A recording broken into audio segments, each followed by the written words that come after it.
Good afternoon, and welcome to a candidate forum featuring candidates for Citrus Heights City Council for the November 4th general election.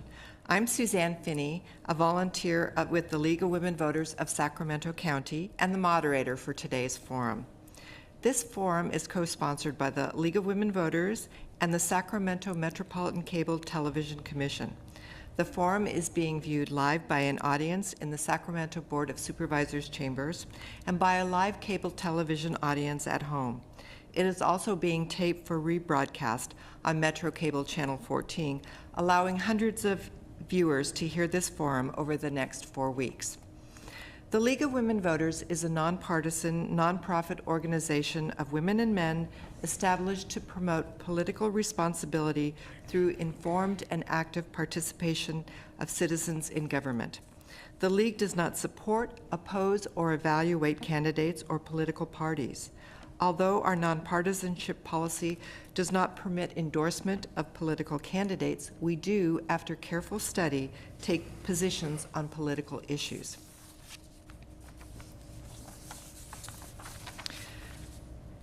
The format for today's forum will be as follows. Each candidate will make a 1.5-minute opening statement. Next, the candidates will respond to questions from our panel. The questions were submitted by the panelists and reviewed by League members. Each candidate will have 1 minute to respond to each question. And finally, the candidates will have a one minute to make a closing statement. It's my pleasure to introduce our candidates who are running for Citrus Heights City Council. And starting to my far right, we have James Remick, Jana Karpinski-Costa. To my left, Brett Daniels. Good afternoon. And Jeff Slowey. Thank you for joining us today. And now on our panel of questioners, we have Kimberly Nalder with the Government Department at Cal State University, Sacramento. Margaret Cleek with the Business Department? College of Business. College of Business, also at CSUS. And Barbara Hopkins with the League of Women Voters. Thank you very much for serving as our panelists today. So with that, we are ready to start with opening statements. And as I mentioned, we have each candidate will have 1.5 minutes. They have drawn straws or cards, I think it was actually cards today, to determine who is going first. And so that will be Jim Remick, starting to my far right. Jim. Good afternoon. I'd like to start by thanking the League of Women Voters and the Commission for this opportunity. Again, my name is Jim Remick. This is my second time running for council. I ran in 2006, and I have spent the last couple of years improving my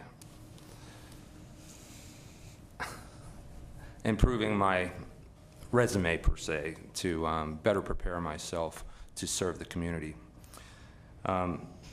I started this process for this campaign way back in February, where I started meeting with what I like to call my running mate, Mr. Brett Daniels, and we have come up with many changes that we'd like to see in the city, and we have some very positive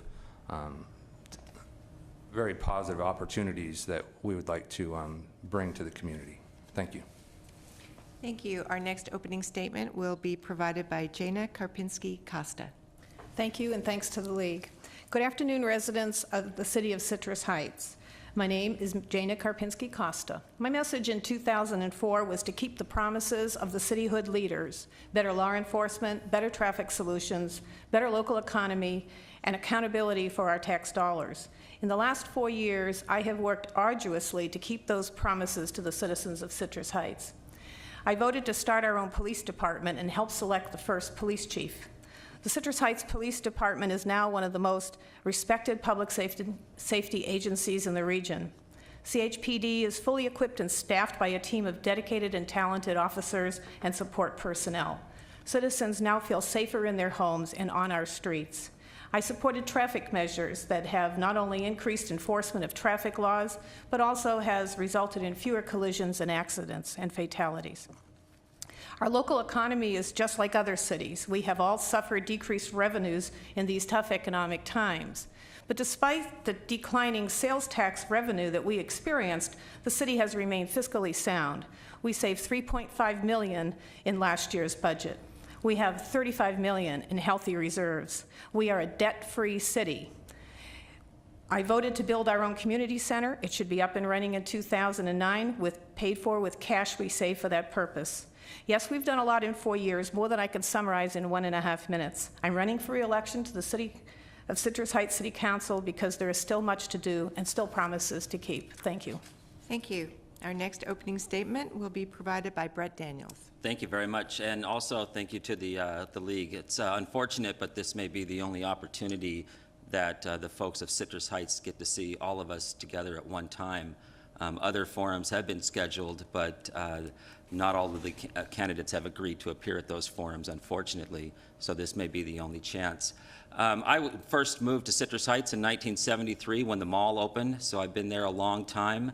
Graduated from high school there, San Juan High School, I'm very proud to say. Worked there a lot and have lived there for most of the last 35 years. I have a law enforcement and national defense background that I bring to the council, and I think that's very important. Jim Remick and I are running a combined campaign, and we think it's very important that you understand that, and hopefully we will get to that point during these questions. It really takes two people to make any change in our city, to get anything on an agenda and make a change. And Jim and I are very philosophically on the same page, and that is the reason we're asking you to support us. It is for our philosophical views. A lot of things have happened in our city over the last couple of years that have been very important, very emotional, and unfortunately, our current council has taken emotional responses to those issues, including rent control, inclusionary housing, and increasing your sales tax. Hopefully you'll get an opportunity to hear today how Jim and I would do it differently. Thank you. Thank you. And our final closing statement will be provided by Jeff Slowey. And hopefully that's an opening statement. Oh, it is an opening statement. Pardon me. No problem. Well, I too want to thank the League, but more importantly, I want to thank the citizens of Citrus Heights for those of you who tuned in. And as my learned colleague Brett said earlier, that yes, this may be one of the few times that we're all going to get together. Sometimes when things are scheduled throughout the city based on other commitments, we all can't make them. But I've been to as many as I can, and I will continue to go to as many of them as I can. I've served on your city council since 2003. I've been on there for 5 years, including last year, the 10-year anniversary of the city as your mayor. Like my fellow council member Jana said earlier, the city's done a lot in the last 4 to 5 years, and I am personally very proud to be one of 4 out of 5 votes that voted to form the Citrus Heights Police Department. They are the envy of the region. They are very skilled at what they do, and they brought a unique concept to law enforcement of customer service, which I, for one, have not seen in the past. You know, I can say this from, besides the Citrus Heights PD police vote, I'm very proud to say that I voted for the community center. I'm sure that's going to come up in a question later, and I will be happy to explain my philosophy on that, as well as the only vote the city's taken on tax measures was to oppose them. So I do hope we get to address some of that in the near future. But again, thank you to the citizens of Citrus Heights, and I look forward to serving you in the future. Thank you. Let's move from the opening statements now to questions and answers. And Margaret, how about if you start with the first question, and all 4 of our panelists will be answering each question. We're going to be starting to my right and kind of moving down in the order, and then I'll switch the order out so that people don't have to follow the same person for the whole forum. So, Margaret. Thanks for the opportunity to be here. First question. Citrus Heights is a small city with a council that is not paid, and so you all must have other full-time jobs. I've noted in Citrus Heights and in other similar communities that councils and boards, almost without exception, vote in support of staff recommendations. I've heard Citrus Heights council members say how much they rely on staff, and that even to the point of jokingly saying staff runs the city. Do you think staff has too much control in Citrus Heights? And if so, how do we get more of that control back to the residents? Thank you. We'll start with Jim. Thank you, Margaret. One of the main reasons I chose to run for City Council goes right to your question. I have felt for a very long time that that staff has dominated the decisions made for our city. Staff, the upper levels of our city staff who don't even live in our city, they're not residents. So when things are done improperly or mistakes are made, they get to drive out of our city and to their own residences, and the residents are the ones that suffer. I would like to start a process of turning that around.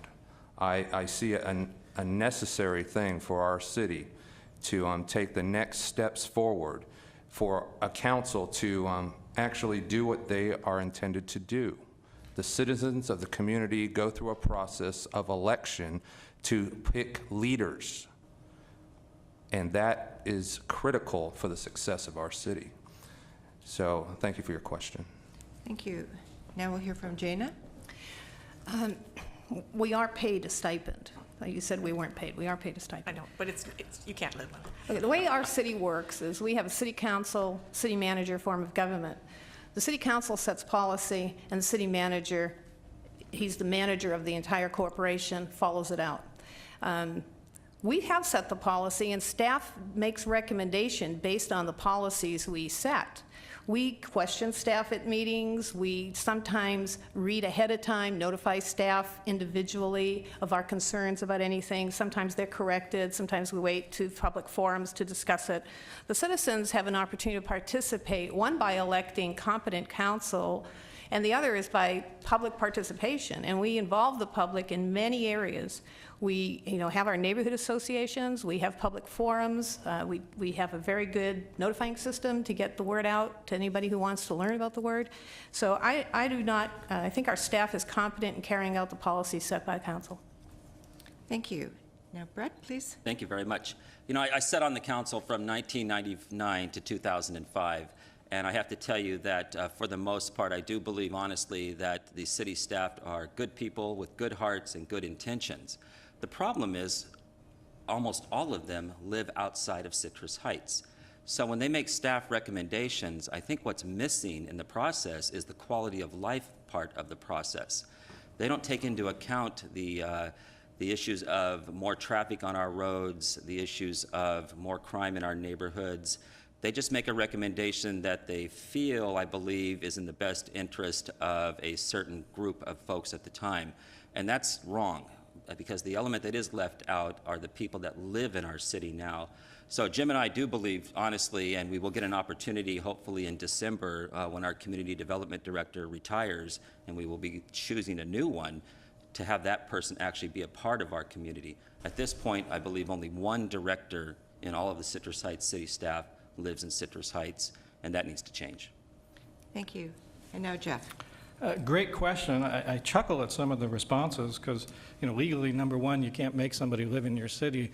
And then I guess because I live in Citrus Heights and work in Rancho, I don't do a good job because I don't live in Rancho. I mean, that doesn't make any sense to me. I think when people take a job, they already own a house and they commute, but our staff does a fantastic job of doing what they're paid to do. And I'll be the first to say, if they don't do what we're paying them to do, I would ask them to leave. We have a strong city manager form of government, primarily because the council gets $500 a month, and I don't think anybody in this room could live off of that. We set policy. We meet twice a year with the city manager and the directors to set the goals for the next 6 months as well as 3 years. And I think they do a good job. Do we always follow their recommendations? I'm the first one to say no. We don't, but we still get along. They make their best judgment, but we do set policy and listen to the citizens of Citrus Heights. Thank you. Now we'll move to the next question. Kimberly, can you direct that to Jana? Okay. What economic development activities do you see as plausible within Citrus Heights in the near future under the new economic downturn conditions that we find ourselves in? You've had redevelopment and development with the Sunrise Mall in your city. What do you think you could do to encourage high-quality redevelopment under the new economic conditions? It takes more than a minute to answer that. But We have just recently loaned ourselves $7.2 million to do, we instead of borrowing it as a bond, we borrow it from our reserves and pay ourselves back $5 million in interest, so that it's all done within the city. And with that money, we plan to implement the Auburn Boulevard specific plan, doing some of the infrastructure that's needed before the businesses come in. The reinvention of Sunrise Mall, the recent purchase by Steadfast, that is scheduled to take place in 2009, and it will attract a whole bunch of new retail.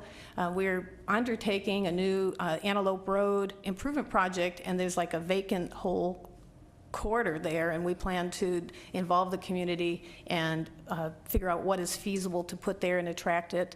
We're surviving. We have to be careful. We're going to establish a new economic strategy for the next few years. You do a little planning ahead of time, and so I have to stop, and I wish I had more minutes to tell you how we are really on top of it.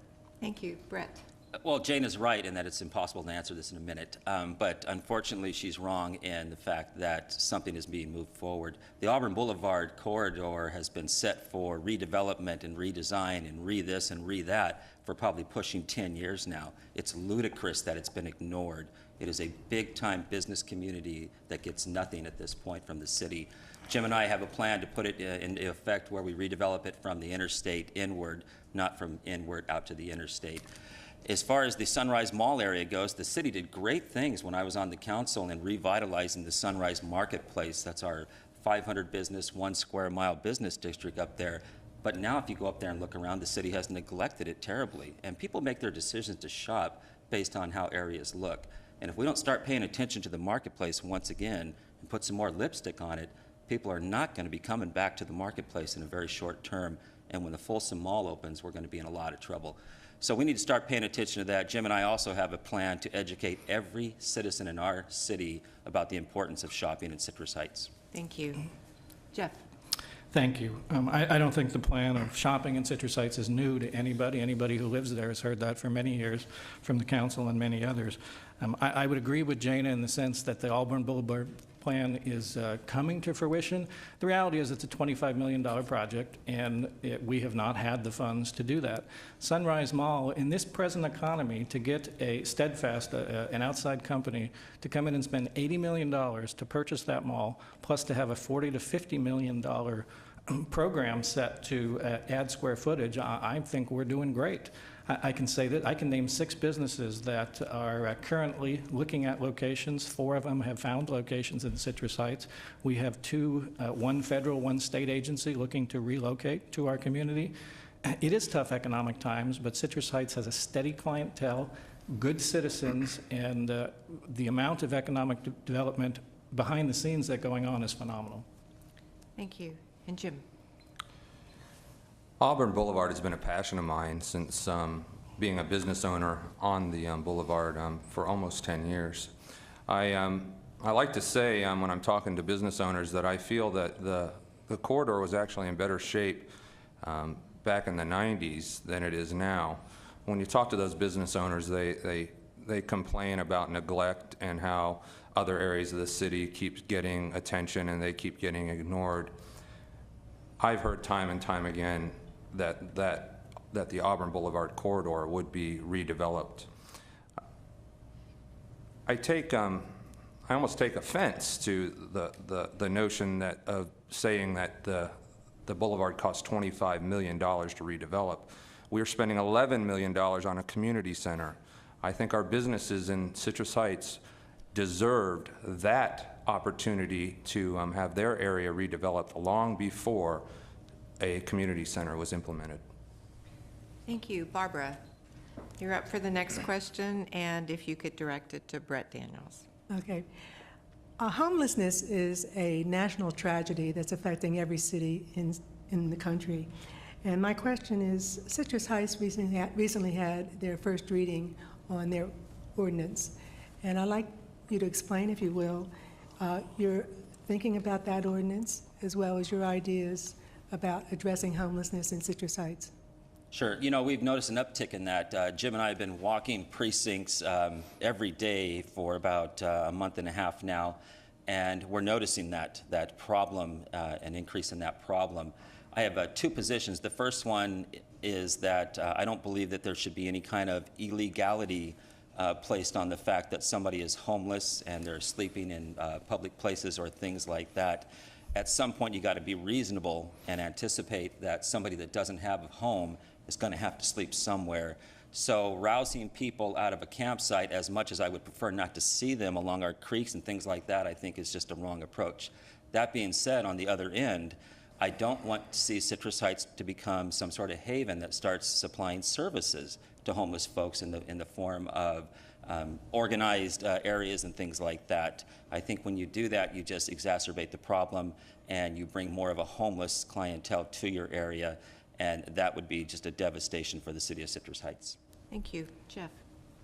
Thank you. I, all of last year and part of the year before, I sat as the city's representative on the 10-year Homelessness Commission, and I have to say, not all the cities in the region participate, so I'm keenly aware of the current situation. I think if you look at the ordinance as it's being presented, the police department has asked for it for additional tools, in particular for private property where they can't go onto the property and ask homeless people to move on, and we've had complaints from citizens. We're taking a balanced approach to homelessness in the sense that our police have to have the tools to be able to recommend and provide services to these folks. Not that citizens of Citrus Heights are paying for this, but again, you can't tie the police's hands on this. And yes, everybody has to have a place to sleep, but I do not want to see our homelessness people sleeping in Sunrise Mall, around Sunrise Mall, and without the current ordinance, there's some problems that we needed to fix, and that's why we're moving forward with it. Thank you. Jim? My background is law enforcement. I'm currently employed in the neighboring sheriff's department. Homelessness is definitely a community problem, and it must be addressed. I've been a resident of Citrus Heights for over 15 years, and as Brett was saying, there's been quite an uptick in regards to this very noticeable problem in our city. We definitely need to give the police department the tools to deal with the issue. I've heard from citizens are very concerned about the homeless encampments in the creek areas and the panhandling that's occurring at the entrances of all of our shopping areas. I don't want to see Citrus Heights get into the business of providing services either.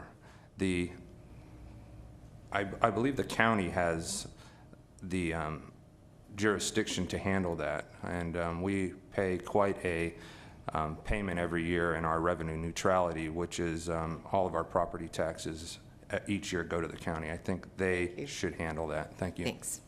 And Jana? It's a sensitive issue. I currently took Jeff's spot on the policy board to end homelessness. I'm not quite up to speed, as only had 2 meetings so far, but from what I understand is there's tons of your dollars, your tax dollars, funneled through the federal government, through HUD, to provide county services to the homeless. The ordinance that we adopted in Citrus Heights had really more to do, not with criminalizing homelessness, but with helping people, providing services, and addressing the concerns of citizens on private property. It isn't just the parks, and even people can't enjoy the public areas as much, and so it's a balance, and I think our police personnel are very sensitive to the issue. They're not out to criminalize and put these guys in jail, and I think that if they need help, we need to provide them the avenues to get there, and we'll do it with a helping hand. Thank you. Margaret, can you pose the next question? And we're going to start with Jeff. Thank you. For reasons that might include a high percentage of landlords in Citrus Heights who rent out their homes, the current credit crunch and mortgage crisis, I see that we have a lot of homes in Citrus Heights that do not have what a real estate agent would call curb appeal. These are things that don't fall necessarily into the realm of code violations, but just a general deterioration of the appearance of our neighborhoods. As someone who's lived in Citrus Heights for a long time, I feel that we're at a tipping point for Citrus Heights where we really could become a community that's not very attractive from the standpoint of individual residences and neighborhood communities. I see very few areas in Citrus Heights with uniformly well-maintained neighborhoods. Do you consider this a concern, and what would you do if in fact you do consider it a concern? Well, I do consider it a concern, but it's also, as you said, it's borderline code violations, and I'm not a one to sit here and say government needs to involve themselves more in people's lives versus less. I think we do need to be cognizant of the economic times we're going in, the fact that this is the first year there's water meters that have been turned on within the city. I know my water bill has tripled compared to what I was paying. So the reality is, while it's a concern, I don't think we're at a tipping point. I think you drive anywhere in the county and you see this going on. It's a phenomenon of the economy. I'm not willing to send code enforcement out to say, that person's lawn doesn't look good. That's not a job for government to do. I think what you have to do is involve the citizens, have them take pride in their community, and that is a little bit of a dilemma because we've been always trying to get more people involved in the community. Sometimes we succeed, sometimes we don't. I will say this, the last survey we did last year, the citizens, there was an 89% satisfaction rating. I weigh that against stepping on toes and saying your house doesn't look good when most of them are trying to put food on the table. Thank you. Jim? I don't know who you asked for that survey, but I've been walking the neighborhoods with Brett for the last month and a half, and I wouldn't say we're even close to 30% in regards to satisfaction. Margaret, you're exactly right. The neighborhoods are in decline.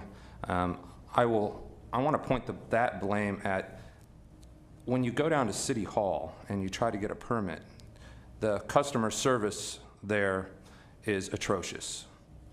The people don't want to go down there and draw permits. They're forced to put things, upgrading the sidewalks to nowhere, we like to call them. They'll make you do infrastructure stuff, $38,000 on top of the remodel to finish an upgrade of your home. The city in its current mode is discouraging beautification. So that's my stance, is that we need to improve the city in regards to their customer service and to encourage people to beautify their homes. Thank you. Gina? I almost forgot the question with all the flying stuff. What was the question, Margaret? It dealt with what I see as a general deterioration of the appearance of our neighborhoods. The foreclosures have had a negative effect on the appearance of neighborhoods, period. It has happened. I sit on the Sacramento YOLO Mosquito Vector Control District, and our big concern was the abandoned swimming pools that turned green and became full of mosquito larvae. That's something that the city actively participated, and we were one of the few cities that voluntarily participated with the district in controlling mosquitoes. My husband has gone and mowed lawns in our neighborhood. I don't know why other people who want to complain about a lawn just go mow it. There's no one there. The house is vacant. If there's not a bum sleeping in it, go mow it. And so I get a little angry at people who think that the city's job is to go to private properties and tell them to water or to mow. And yeah, they kind of, if they look bad, then the city does send letters to the owners, usually it's a bank.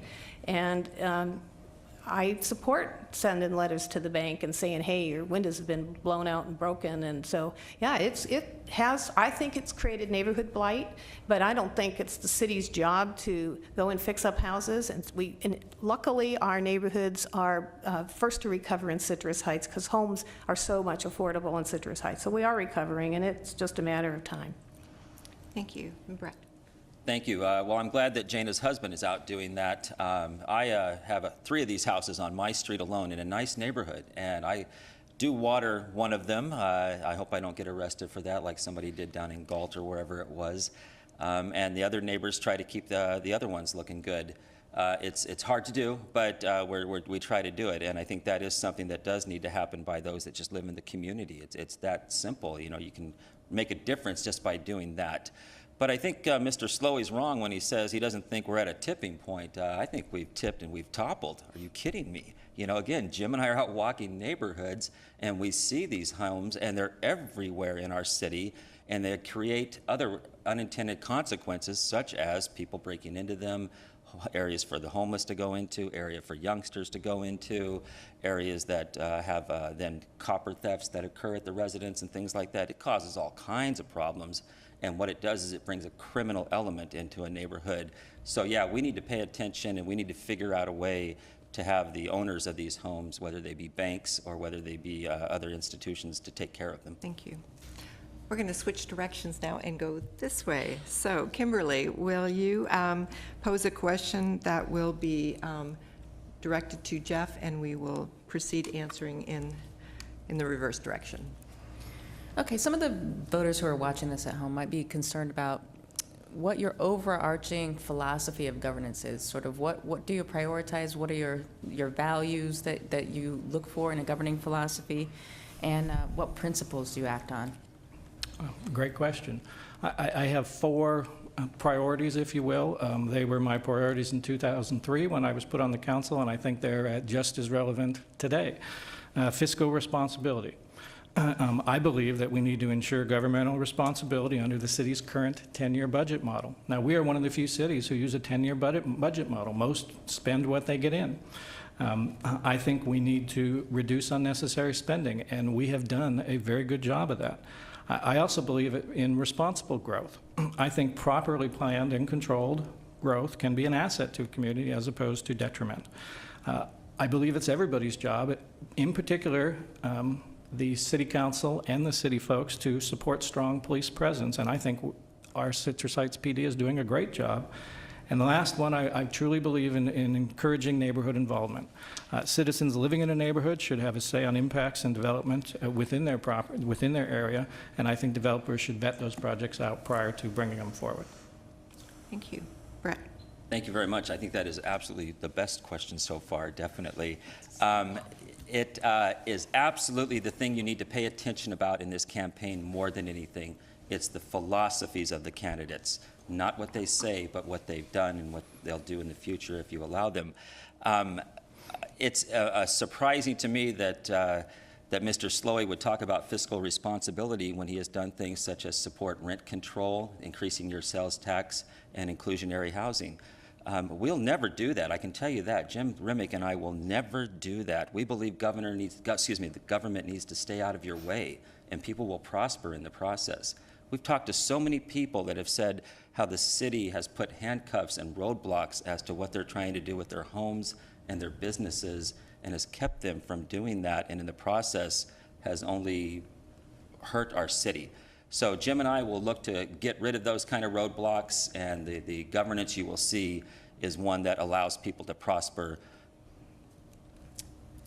Thank you. Jana? Philosophically, I agree with Jeff that our #1 priority should be fiscal responsibility and sustainability of our city. It doesn't make any sense to have a city if we can't afford it. That being said, my #1 philosophy is that we need to continue the democratic process with public involvement. You know, I've participated in the neighborhood since day one, and I don't know how we get people to get more involved in the government. I know they trust us to do it, and I'm happy to do that, but I still would like to see more public participation, and it's always a struggle to get the people involved. I also place a very high priority on public safety, and I also would like to see us have a sense of community. There's no point in becoming a city if all you just have a different set of faces that given you the government. I really want to see our community come together as a community, which is why I support the community center. We did not vote for taxes. Thank you. Jim? Well, I'm trying to speak to the folks at home. I'm just like you. I'm not an incumbent. I don't have all these fancy boards that I've sat on. I'm not ever going to come at you like that. I'm just going to speak to you like you speak at home. You know, our responsibility as leaders elected by you is to listen to you. I've seen this council time and time again not listen to you, treat you like you are children of theirs.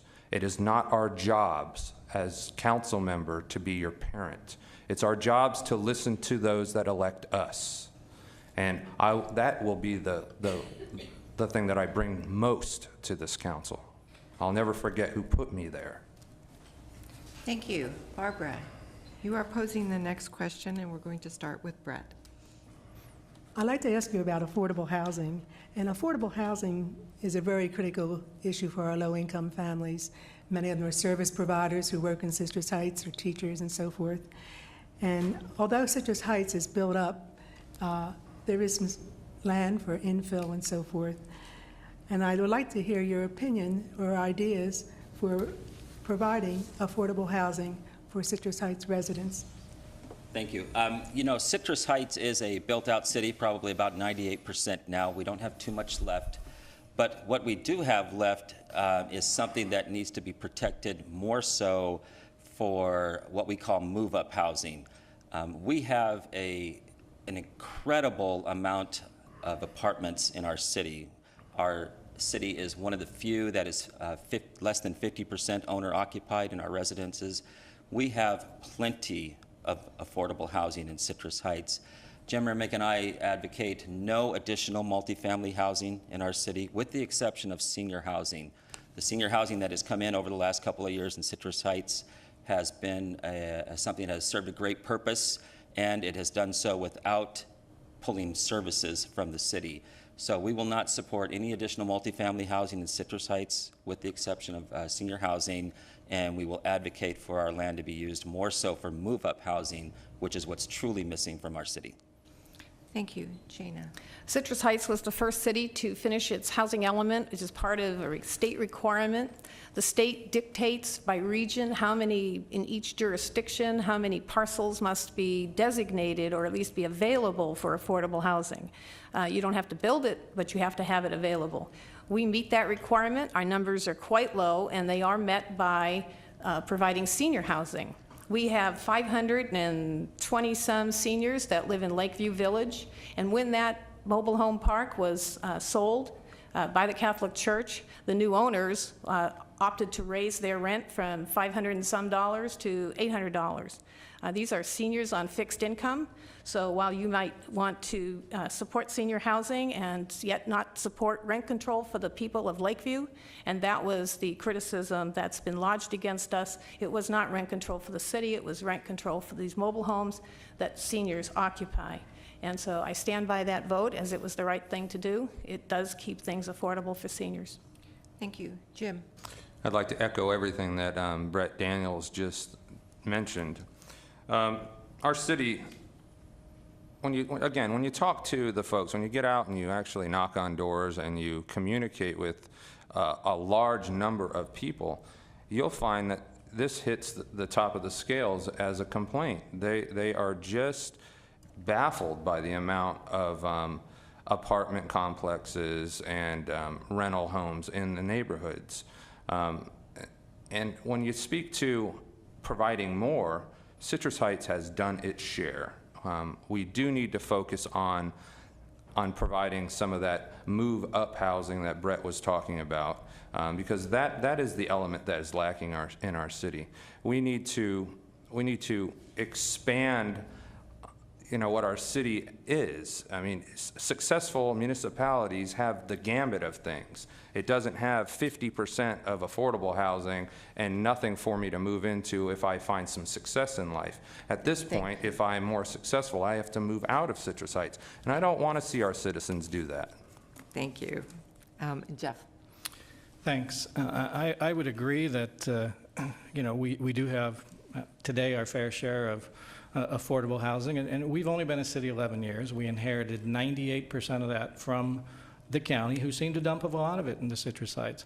I will not sit here in front of you and say I will not support multifamily housing, because that is a good way to get into a lawsuit. You can't dictate to a developer what they can and cannot build. They bring projects forward, and if they meet the guidelines, you choose to support them or not. But I think, again, sensible growth is the right way to go. I mean, to me, senior housing is affordable housing. I wouldn't say we couldn't support that. We are missing some move-up homes. I think we did an excellent job in Stock Ranch to do so. I think there was another development on Antelope that would have done so. Unfortunately, the economy changed, and it isn't going to be built. But truly, we have our fair share that we inherited from the county, and you can't change 40 years of history overnight, and we're working on it. Thank you. Margaret, your question we're going to start with Jana. Well, I had a question which was essentially answered by the last question, so I'll make one up on the fly here. We've been a city for 10 years. Over those years, we've gotten our own police department. I believe we just got our own planning, not planning, but the permitting folks. We used to be outsourced. Building. Building, yes. I'd like to see what you envision as being the proper mix of outsourcing and in-house types of services for the city of Citrus Heights. I would like to bring everything in-house because I think that the citizens could have better control. I particularly would like to see animal control, and we've been involved in that, come into the city. But right now, we're balancing the costs of doing that. I'd like to see us have our own city library, but again, it's not practical. The city attorney is good to outsource because our bill for the city attorney is less than $500,000 a year. We could not have that small amount if we had an in-house attorney and full staff and library and all the other stuff. So you have to do what you can afford. And it worked out the numbers, that building, it looked like we could take in our own building department and even actually have competitive building rates and fees for permitting. We actually went lower than some of the numbers that were recommended by an outside consultant. There's tons of things we could all bring in-house. And in time, I hope we look at each and every one of them to bring in what we can so that we have the control. Obviously, we can never do our own fire department. That's fine. Thank you. That stop sign is really bad. Jim. Well, I almost think that we might have gone just a little bit too far. I think bringing our waste management, getting away from the county, cost our citizens a lot more money, and the services are no better.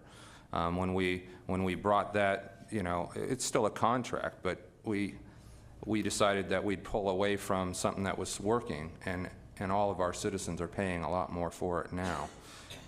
We referenced animal control. Animal control is better handled on a regional level. I would think that would cost the citizens of this community a tremendous amount of money to bring animal control in-house. I would not support that. Those are the changes that I'd like to see. Thank you. Jeff. I think truthfully at the moment, to hastily change things doesn't make sense in this economy. I'll be the first to say from an animal control standpoint, I don't fully understand the expense side of it because I haven't studied it. But I will say this from the garbage side, it was the best move that we made for this city was to cancel the contract with the county because they couldn't bid under $27 a month compared to what you're paying now, which is $18 to $19. That would have been ludicrous to have it jump up that high based on their cost of labor compared to taking it out and privatize it. It took us 8 years to get to bring the CHPD, the Citrus Heights Police Department, in-house. We moved slowly on that to make sure it was a fiscally sound move. We brought the building department in. Today, all our creek cleanup is contracted out to the Sacramento Local Conservation Corps. And the wonderful thing about contracting is if you don't need it, you don't spend the money. So in bad, slower times, you can save money versus having to pay your staff to do nothing. Thank you. Brett. Thank you very much. Good question. The animal control issue to me is a no-brainer. It's a regional issue. Cats and dogs don't stop at the city line. So we need to work together with the region to deal with that problem. And I think they provide a good product to us, and we should stick with that. I think the mistake that was made with garbage, though, was leaving the Solid Waste Authority. When I was on the council, I served on that board, and we did great things. And more than anything, that you deal with the requirements under AB 933 for recycling. Now the city has to take care of all of that requirement, all of that documentation, and it just creates a burden, and we shouldn't be doing it. Garbage is a regional issue also.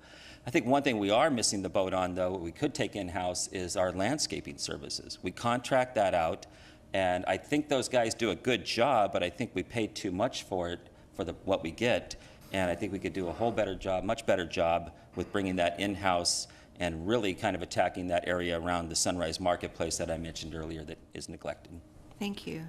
And Kimberly, your question is going to start with Jim. Okay, Jim. Are there any areas in which you'd like to see Citrus Heights cooperate more on a regional basis with neighboring city and county governments, or even with state and federal governments? And also, are there any areas where you'd like to see more autonomy from regional governments? Well, I've had some issues with some of the requirements that SACOG has brought to the city. I'd certainly like to challenge some of those and push back a little bit. I think some of their requests in the affordable housing areas are a little bit difficult for a built-out city to meet.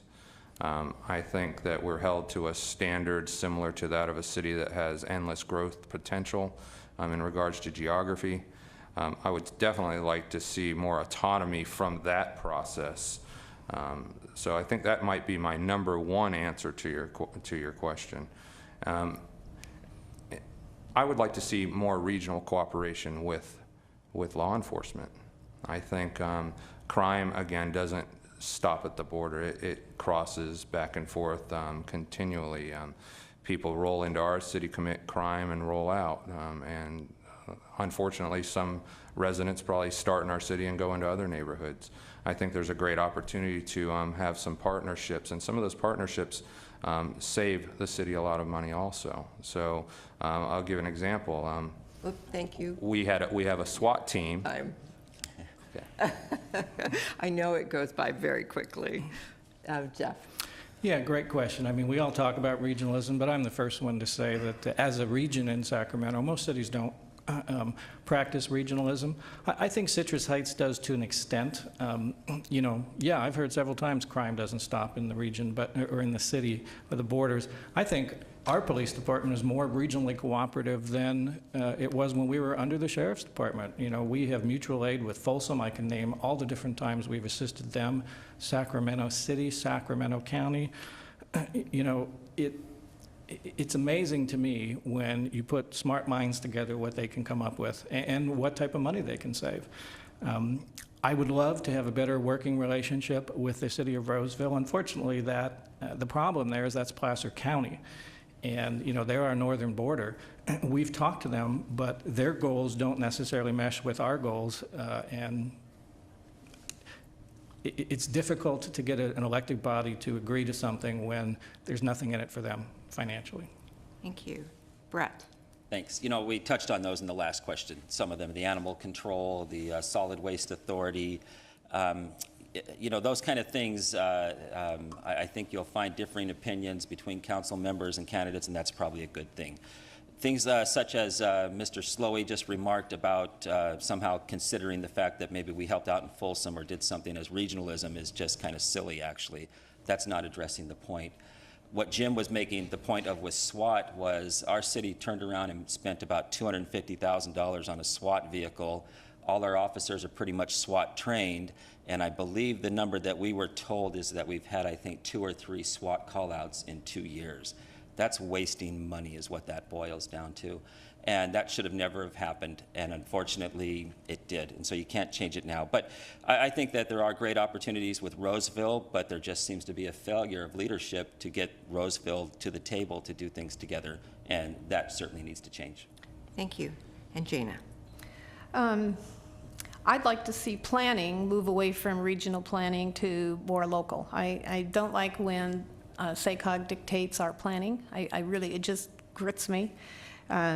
I think transportation should have a combination of local and regional. We seem not to be able to get to the airport without driving there, and I don't know why.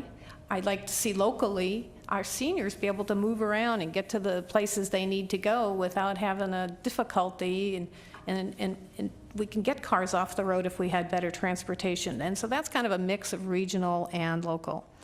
The real regional thing is air quality. I mean, we cannot do anything locally with air quality. It requires regional cooperation. AB 32 has now, with the greenhouse gas emissions, has just set a whole new set of laws in place that's going to affect all the cities, all the businesses, every individual. But air quality is a very sensitive subject in many ways, but it's probably the most regional we have. Thank you. And I'm going to reserve the last question, and our candidates may have prepared for multiple questions, so I'm going to let them each answer the question that they were dying to answer but never got asked. So I'm going to start with Jeff and keep in the same direction. Okay. Well, the question I would pose, or was hoping I would be asked, has to do with the community center. It's come up a couple different times, and I would just say this to the citizens. The first time we looked at building a community center, it was $14 to $15 million was the estimate. We're building it for less than $12 million. So based on today's economy, that's one of the things we're benefiting from. There's a lot of firms out there willing to lower their profit to just to keep their employees. So, I look at, we're saving the city quite a bit of money. And to say we should turn around and put that money into, our roads, hey, our roads aren't perfect. I'm the first one to say that. But I also don't believe the citizens of Citrus Heights should 100% pay for those roads out of our general fund. I think we need to look at a combination of state and federal monies that are available. And unfortunately, that doesn't come out, in a lump sum. You can't start a project, pay for it, and then go back and ask for the money. So I believe in balance in our transportation funding because I want to utilize those state and federal funds. Thank you. But more importantly, we are saving $2 million on that community center, and that's something the citizens want. Brett. Thank you very much. I think something that might have been important to discuss today is what have the candidates done to make themselves available to the public, to learn about the candidates, to learn about our positions, where we stand, our philosophies. Again, this is probably going to be the only time the citizens of Citrus Heights will see the four of us together in any kind of setting. Several neighborhood associations have scheduled candidate forums, and the incumbents have refused to show up at those forums, and that's just wrong. You don't make business plans during the final couple of weeks before running for election and use that as an excuse as to why you won't show up to meet with the public. Jim and I have scheduled over 30 appearances during the last couple of weeks, months leading into the election. We're available every night to people. If you go to our website, you'll see where we are on any given night between now and the election. And when we don't have a scheduled appearance, you're welcome to join us at Starbucks at Sylvan Corners at 7 o'clock. Because one of us or both of us will be there on that night. Thank you. So please come out and learn more about you. this election. Jana. I didn't have any questions that I wanted particularly to answer. I think that I stand on my record of service to the people. We have done a very good job in our city, and it's only been 10 years, and we're working our way through everything, and I appreciate the support that I've had. I think the voters need to look at the candidates and their records and what they stand for, get through those lies and through those misconceptions and misleading statements, and just, when you go to the ballot, you know what you're going to do. Thank you. Thank you. And Jim. I guess I'd like to start that with the website is www.electbrettandjim.com. But I wanted to kind of add a little bit to what Mr. Slowey said in regards to the community center. I want to reiterate what I had spoke about earlier, that how irresponsible was it to spend $11 million when our city's not whole yet. We are not focusing on the important things. And I think Brett coined a phrase earlier on in the preparation for this campaign is, when your house is in disrepair, you don't build a swimming pool. You fix the house. So, thank you very much. Thank you. This concludes our question and answer portion of the forum. I am very impressed that our candidates were able to use every second of the 60 seconds that was afforded to them in answering these questions, and then we're very good at being able to cut it off when the timer said that they needed to do that. So now we move to closing statements, which are also 1 minute apiece, and we will start with Jim Remick. I'd like to thank the citizens of Citrus Heights, and hopefully I'll be seeing you at your door soon. This is I hate to use the word change, but because it's just being used like crazy nationally. But Citrus Heights needs a change. Brett and I will bring that change and the direction that all of you have expressed to me and Brett as we knock on your doors day to day. And, you know, we want to bring that vision of our city to you so your family and mine will thrive and benefit. Thank you very much. Thank you. And our next closing statement by Jana Karpinski-Costa. Thank you. I love the city of Citrus Heights, and I love all of its people. I care about what happens in our city, and I am sure that you do too. After 10 years of cityhood, we're more than a city. We're a community. I have the support of all of my fellow council members, and that's important for you to know because it's important that we continue to have a city council that works together on issues and don't allow personalities to dominate the decision-making process.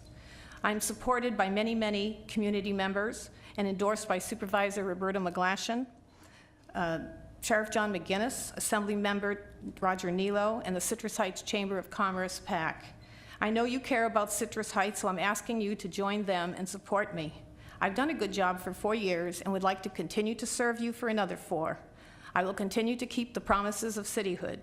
My phone number, if you miss me at any of the meetings, is 599-DOGS-DOGS, 3647, or my website, www.drjana.com, drjayna.com. Thank you.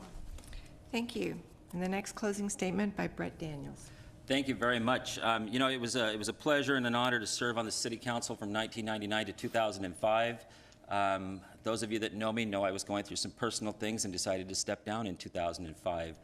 Those things are resolved in my life. I'm rejuvenated, and I'm ready to go back and looking forward to doing that with Jim Remick.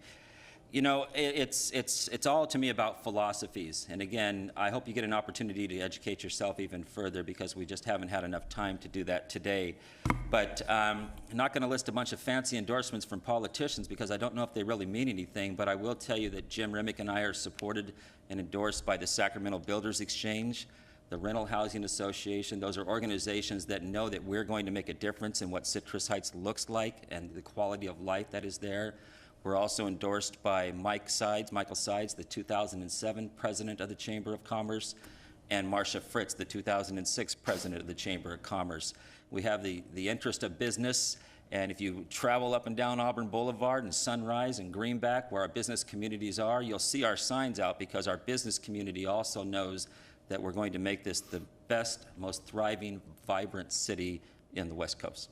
Thanks. Thank you. And our final closing statement will be Thank provided you. by I'd just like to thank the Citrus Heights citizens, those of you who tuned in. You know, there's been some comments earlier about, you know, who showed up where. I can tell you where I've been for the last 5 years, and that's doing my job as a city council member. I've appeared at every neighborhood association that's asked me, with the exception of one coming up, because my day job has asked me to be out of town. That's a little more important to my wife and I to make sure that paycheck still keeps coming in. But in saying that, you know, the philosophy is, in my opinion, mine hasn't changed. I'm there for the citizens of Citrus Heights first and foremost. I haven't run in other elections. I haven't dropped off the face of the earth after an election and reappeared right before candidacy. I've been in the city for 19 years. I was involved in the corporation, sat on the planning commission. I'm sitting on the city council for 5 years. Win, lose, or draw, and I'm in it, and I'm sure I'm going to win it. I will be involved in this city. I won't drop off the face of the earth. And citizens fully have to understand that community involvement is my top priority. I'm here for you, not for me. Thank you. And that concludes our forum. On behalf of the League of Women Voters and the Sacramento Metropolitan Cable Television Commission, I'd like to thank our candidates and our panelists and the many volunteers that helped to make this forum possible. The forum has been designed to impart information to you, the voter, in accordance with our belief that a democratic government depends upon the informed and active participation of its citizens. We hope the insights that you have gained from the forum will help you in making your decision. For voter information and rebroadcast times, please look at Metro Cable Channel 14's bulletin board between 6 and 8 a.m. each day, or you can access their website, sacmetrocable.tv. Please vote on November 4th and help make our democracy work. Thank you.